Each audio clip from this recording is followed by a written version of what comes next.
City news తెలుగుకి స్వాగతం.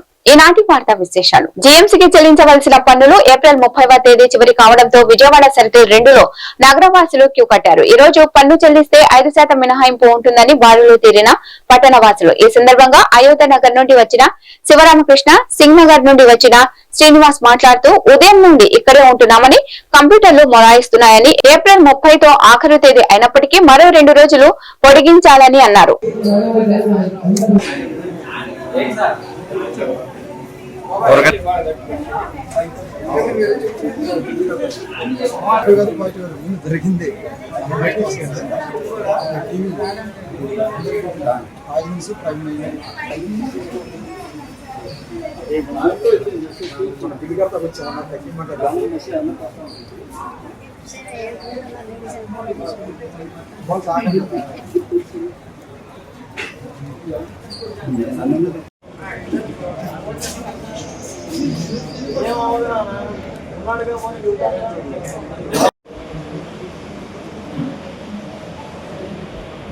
నా పేరు శ్రీనివాస్ అండి. నేను సింగనగర్ నుంచి వచ్చాను. లైన్ చాలా ఎక్కువగా ఉన్నది. మార్నింగ్ ఒకసారి వచ్చాను, చాలా హెవీగా ఉన్నది. మళ్ళీ ఒక హాఫ్ అన్ అవర్ అయింది వచ్చి. ఇప్పుడు కూడా ఇలాగే ఉన్నది. ఎటువంటి ఫెసిలిటీస్ ఏం లేవు. డ్రింకింగ్ వాటర్ కానీ ఏదైనా ఇవ్వటం కానీ ఏం లేదు. ఇలా లైన్ లో నిలబట్టమే. ఇక్కడ ఇంకా ఒక 2 days ఇవ్వాలి. రాష్ట్ర తెలిసింది. ఇంకొక 2 days ఎక్స్టెన్షన్ చేస్తే బాగుంటుంది, ఫైన్ లేకుండా. ఈ రోజు లాస్ట్ డేట్, ఫైన్ అనేటప్పటికి ఎవ్రీబడి ఈజ్ కమింగ్, ఒకేసారి వచ్చేసారు. ఒక 2 days ఎక్స్టెన్షన్ చేస్తే బాగుంటుందని అనుకుంటున్నాను. వచ్చానండి. మార్నింగ్ ఒకసారి వచ్చాను, బాగా హెవీగా ఉన్నది చివరి వరకు. మళ్ళీ ఇప్పుడు ఒక హాఫ్ అన్ అవర్ పైన అయింది వచ్చి. నా పేరు శివరామకృష్ణ, విజయవాడ దేవీనగర్ నుంచి వచ్చానండి. ఈ రోజు ఆఖరి రోజు డిస్కౌంట్ 5% గవర్నమెంట్ మున్సిపల్ కార్పొరేషన్ వాళ్ళు డిస్కౌంట్ ఇస్తున్నారని చెప్పి కొంచెం రష్ ఎక్కువగా ఉంది. నేను దాదాపుగా వచ్చి 2 గంటల పైన అయింది. క్యూ లైన్ హెవీగా ఉంది. పాపం పెద్దవాళ్ళు, సీనియర్ సిటిజన్స్ చాలా ఇబ్బంది పడుతున్నారు, నుంచోలేక అవస్థలు పడుతున్నారు. అందులో బయట ఎండలు చాలా ఇబ్బందులు పడుతూనే కడుతున్నారు. ఎందుకంటే ఈ 5% డిస్కౌంట్ వస్తుంది, ఎలాగైనా కాస్త సేవ్ అవుతుంది మనీ అని కొంచెం కష్టపడి 70 ఏళ్ల పైబడ్డ వాళ్ళు కూడా నుంచున్నారు. ఇక్కడ దాదాపు 2 hours నుంచున్నాం. హెవీ క్రౌడ్ గా ఉంది ఇక్కడ. ఇది ఎప్పటికీ ఆ సర్వర్ కూడా స్లోగా ఉంది, ఎప్పుడవుతుందో తెలియదు. చాలా కష్టంగా ఉంది నుంచోవడం కూడా. పాపం సర్వర్ స్లో. ఒక పావు గంటకి 20 నిమిషాలకు ఒక బిల్ అవుతుంది. చాలా ఇబ్బందిగా ఉందండి. అది ఎప్పటికి తేలుతుందో, మరి ఎంతమంది ఎప్పుడు కడతారో కొంచెం డౌటే. కాబట్టి కొంచెం టైం కొంచెం పెంచి మున్సిపల్ కార్పొరేషన్ గవర్నమెంట్ వారికి కొంచెం టైం కొంచెం పెంచితే కానీ, ఎక్సీడ్ చేస్తే కానీ, నైట్ కొంచెం 5 వరకు ఆఫీస్ చేసే పని చేసేది 8-9 వరకైనా బిల్లు ఈ రోజు కట్టే వాళ్ళు అందరూ కూడా కట్టేంత వరకు అవకాశం ఇస్తే బాగుంటుందని నా ఉద్దేశం. సీనియర్ సిటిజన్ సెపరేట్ గా ఇచ్చారు కానీ అక్కడ కూడా రష్ ఉందండి. మెయిన్ రాష్ట్ర ప్రభుత్వం 12వ PRCని వెంటనే ప్రకటించాలని మాజీ ఎంపీ చింతామోహన్ విజయవాడ కలెక్టర్ కార్యాలయం వద్ద మీడియా సమావేశం ఏర్పాటు చేశారు. ఈ సందర్భంగా చింతామోహన్ మాట్లాడుతూ రాష్ట్ర ప్రభుత్వం ఉద్యోగుల సమస్యల గురించి కలెక్టర్ కార్యాలయంకు రావడం జరిగిందని, ప్రస్తుతం రాష్ట్ర ప్రభుత్వ ఉద్యోగులు సుమారు 6 లక్షల మంది ఉన్నారు. జీతాలు సరిగా రాకపోవడం వల్ల 3 రూపాయల వడ్డీకి తీసుకొని పిల్లలను చదివించుకుంటున్నారు. చంద్రబాబు నాయుడుని ఒక్కటే డిమాండ్ చేస్తున్నారు. రాబోయే కేబినెట్ సమావేశంలో PRC బిల్లు ప్రకటించాలని అన్నారు. ప్రభుత్వానికి ఇది చాలా చిన్న విషయం అనుకుంటుంది, కానీ ముందు ముందు పెద్ద ప్రమాదం అని అన్నారు.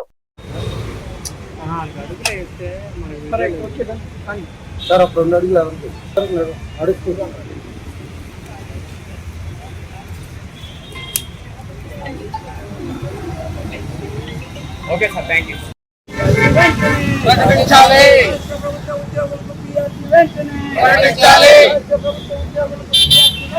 ప్రకటించాలి, ప్రకటించాలి, ప్రకటించాలి, ప్రకటించాలి, ప్రకటించాలి, ప్రకటించాలి, ప్రకటించాలి, ప్రకటించాలి. అందరికీ నమస్కారం. విజయవాడ కలెక్టర్ ఆఫీస్ కి రావడానికి కారణం రాష్ట్ర ప్రభుత్వ ఉద్యోగుల సమస్యలు. రాష్ట్ర ప్రభుత్వ ఉద్యోగస్తులు 6 లక్షల మంది 3 రూపాయల వడ్డీకి తీసుకొచ్చి బిడ్డలను చదివించుకుంటున్నారు. ఇచ్చేటువంటి జీతాలు చాలటం లేదు. ధరలు బాగా పెరిగిపోయినాయి గత 8 సంవత్సరాల్లో. 5 సంవత్సరాలకు ఒక్కసారి పిఆర్సి వేయాలి, పే రివిజన్ కమిషన్. గత 2 రాష్ట్ర ప్రభుత్వాలు పిఆర్సీని వేయకుండా కాలయాపన చేస్తా పోతున్నాయి. చంద్రావతి అంటున్నాడు, రాష్ట్ర ప్రభుత్వ ఉద్యోగులు 24 గంటలు కష్టపడి పనిచేస్తున్నారు. వీళ్ళ స్థితి ఖచ్చితంగా పిఆర్సీని రేపు రాబోయేటువంటి కేబినెట్ సమావేశంలో వెంటనే ప్రకటించాలని నేను డిమాండ్ చేస్తున్నాను చంద్రబాబు నాయుడు గారిని. మీరు దీన్ని ఏదో చిన్న విషయం అనుకుంటున్నారు. ఇది ప్రమాదకరం రాష్ట్రానికి. రాష్ట్ర ప్రభుత్వ ఉద్యోగస్తులు ఎవరు సంతోషంగా లేరు. ఇది కారణం ధరలు, విపరీతంగా ధరలు పెరిగిపోయినాయి. గ్యాస్ ధరలు పెరిగిపోయినాయి. ఇళ్ల బాడుగులు కూడా పెరిగిపోయినాయి. ఈ పరిస్థితుల్లో రాబోయేటువంటి 10 రోజుల్లో మంత్రివర్గ సమావేశంలో ఖచ్చితంగా 12వ పిఆర్సీని అపాయింట్ చేయాలని చంద్రబాబు నాయుడు గారిని సున్నితంగా నేను తెలియజేస్తున్నాను. నా మాట విను చంద్రబాబు నాయుడు గారు, వెంటనే పిఆర్సీని వేయండి, తీరాలని తెలియజేస్తున్నాను. రెండో విషయం చెప్ప తప్పదు, విజయవాడకు వచ్చి రాజధాని రైళ్లలో చర్చించుకుంటున్నారు.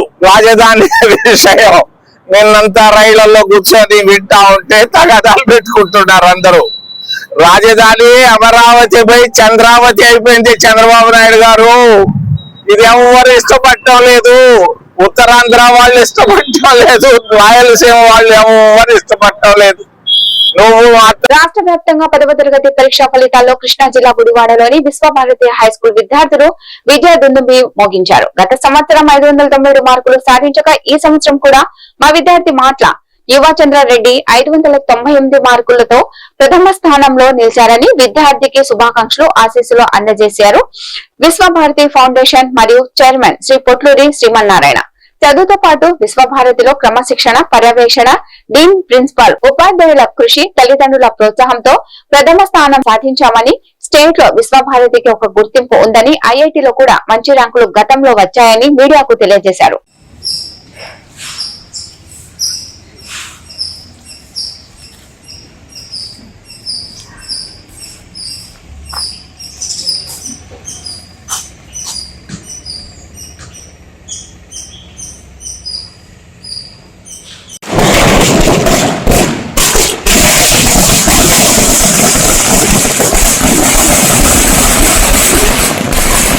టెన్త్ రిజల్ట్స్ ఈ సంవత్సరం లాస్ట్ ఇయర్ కంటే ఇంకా బెటర్గా వచ్చినాయి. లాస్ట్ ఇయర్ 597 మార్కులు హైయెస్ట్, ఇప్పుడు ఈ సంవత్సరం 598. విశ్వభారతి ఈ 10th ఫలితాలని చాలా సంతోషంగా ఉంది, చాలా గర్వంగా ఉంది. లాస్ట్ ఇయర్ 597 హైయెస్ట్ అయితే ఈ సంవత్సరం 598. ఆ బాబు కూడా కష్టపడి చదువుకున్నాడు. ముఖ్యంగా ఈ ఫలితాలు ప్రతి సంవత్సరం ఇది 55వ బ్యాచ్. 1972లో ఫస్ట్ బ్యాచ్ మాకు వెళ్ళింది, ఇప్పుడు 55వ బ్యాచ్. ప్రతి సంవత్సరం ఇలాగే ఫలితాలు ఏంటంటే చాలా మంచిగా ఉన్నాయి. దీనికి ప్రధానమైన కారణం ఏంటంటే మా దగ్గర ఉన్నటువంటి ఉపాధ్యాయులు ఆ పిల్లల్ని తమ పిల్లలుగా, కుటుంబ సభ్యులుగా భావించి ఎంతో ప్రేమగా, చాలా ఏ స్టూడెంట్కైనా ఏ సమస్య వచ్చినా కూడా వాళ్ళు చక్కగా అర్థం చేసుకొని వాళ్ళని ఎంకరేజ్ చేసి వాళ్ళకి ఏదో ఒక రకమైనటువంటి ప్రోత్సాహం అన్నమాట. పిల్లలు నేను బాగా చదువుకోవాలి, నేను మంచి అభివృద్ధిలోకి వెళ్ళాలి. మన పూర్వ విద్యార్థులందరూ ఐఐటీలోనూ, నీట్లోనూ బ్రహ్మాండమైన ర్యాంకులు సంపాదించుకుంటున్నారు. ప్రపంచంలో భారతీయులు ఉద్యోగం చేసే ప్రతి దేశంలోనూ విశ్వభారతి పూర్వ విద్యార్థులు ఉన్నారు. ఆ విధంగా నేను కూడా కష్టపడాలనేటువంటి అభిప్రాయాన్ని పిల్లలకి కలిగించి తద్వారా ఇంత మంచి ఫలితాలు సాధించడానికి దానికి ఉపాధ్యాయులు చేసినటువంటి గొప్ప కృషి అన్నమాట. చాలా కష్టపడి చేస్తారు. అందులో మా దగ్గర ఉన్నటువంటి ఉపాధ్యాయులు 20, 25, 30 సంవత్సరాలు, 40 సంవత్సరాల నుంచి ఉన్నటువంటి టీచర్స్. వీళ్ళు ఏదో మొన్న అట్లా వచ్చినట్టున్నారు కదా. సంవత్సరం మా దగ్గర టీచర్స్ మారరు. అదే టీచర్స్ యొక్క గొప్పతనం. దాని ప్లానింగ్ ఏంటంటే మా principal madam Radha, dean sir Srinivasu, వీళ్ళు చక్కని ప్లానింగ్తో పిల్లలకి సరైనటువంటి ఒక చక్కని ప్రణాళిక ఆ ప్రణాళిక వల్ల పిల్లలు బాగా సక్సెస్ అవుతారు. ఏ రకమైనటువంటి ఒత్తిడి లేకుండా పరీక్ష అంటే వాళ్ళు గ్రౌండ్కి వెళ్ళినట్టు హ్యాపీగా వెళ్తారు అన్నమాట. అంత చక్కగా దానివల్లే ఐఐటీలో కానీ వీటిలో కానీ అద్భుతమైనటువంటి ఫలితాలు సాధించడానికి అవకాశం ఉంటుంది. భారతదేశంలో ఐఐటి అంటే విశ్వభారత్ ఒక పెద్ద బ్రాండ్ అన్నమాట. మాకు వచ్చినటువంటి మంచి ర్యాంకులు చూసుకుంటే చాలా అద్భుతమైనటువంటి ఫలితాలు సాధించడానికి ఏంటంటే ఉన్నటువంటి మంచి నాలెడ్జ్, ఈ నాలెడ్జ్ వల్లే పిల్లలు బాగా సక్సెస్ అవుతారు. దీనికి ముఖ్యంగా పేరెంట్స్ చాలా చక్కని ప్రోత్సాహిస్తారు. పేరెంట్స్ కూడా ఎంతో కోఆపరేట్ చేస్తారు.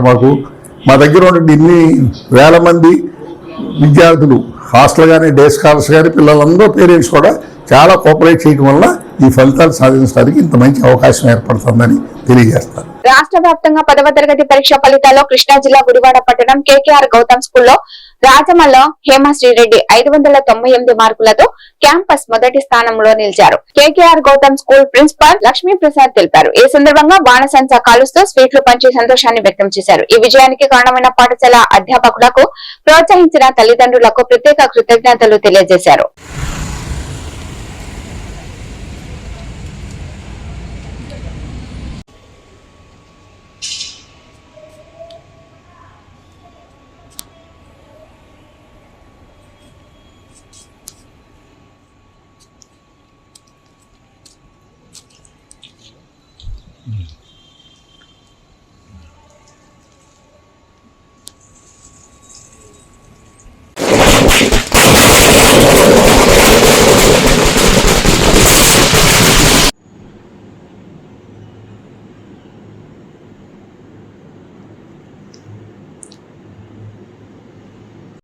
అందరికీ నమస్కారం. నా పేరు లక్ష్మీ ప్రసాద్. నేను doctor KKR Gautam school Gudivada branch principal మాట్లాడుతున్నాను. ఈరోజు 2025-26 సంవత్సరానికి 10th క్లాస్ రిజల్ట్ అనౌన్స్మెంట్ లో మా యొక్క స్కూల్ కి హైయెస్ట్ మార్క్స్ రావడం అన్నది చాలా గొప్ప విషయం. 598 మార్కులు తెచ్చుకున్న మా యొక్క స్టూడెంట్ అయిన హేమశ్రీ రెడ్డికి వాళ్ళ యొక్క పేరెంట్స్ కి అభినందనలు తెలుపుకుంటున్నాం. ఈ యొక్క గొప్ప కృషికి గల కారణమైన మా టీచర్స్ కి అభినందనలు తెలుపుకుంటూ ఉన్నాం. పేరెంట్స్ కి, టీచర్స్ ఎంతో కృషి చేశారు. వీటితో పాటు స్టూడెంట్స్ కూడా ఎప్పుడు హార్డ్ వర్క్ చేస్తూ వాళ్ళు చాలా ప్రాక్టీస్ చేయగా ఈ రోజు ఇంతటి ఘన విజయాన్ని సాధించినందుకు మాకు చాలా గర్వంగా ఉంది. కేవలం ఈ ఒక్క రికార్డే కాకుండా చాలా మంది విద్యార్థులు మా స్కూల్లోని తెలుగులో కానీ, హిందీ, ఇంగ్లీష్ అన్ని సబ్జెక్ట్స్ లో కూడా ఎక్కువ శాతం 100 కూడా తెచ్చుకున్న సందర్భాలు కూడా ఉన్నాయి. సో ఇంతటి ఘన విజయాన్ని మాకు చేకూర్చిన మా యొక్క అధ్యాపకులకి, మా యొక్క టీచింగ్ స్టాఫ్ కి, నాన్ టీచింగ్ స్టాఫ్ కి అందరికీ కూడా శుభాకాంక్షలు తెలుపుకుంటూ ఉన్నాం. Thank you so much. So ఈ యొక్క గొప్ప విషయాన్ని, ఇలాంటి ఘన విజయాన్ని మాతో పాటు పంచుకుంటున్న మీడియా మిత్రులైన సివిఆర్ వారికి, సిటీ ఛానల్ వారికి కూడా కృతజ్ఞతలు తెలుపుకుంటూ ఉన్నాం. Thank you. ఈ వార్తలు ఇంతటితో సమాప్తం. నమస్కారం.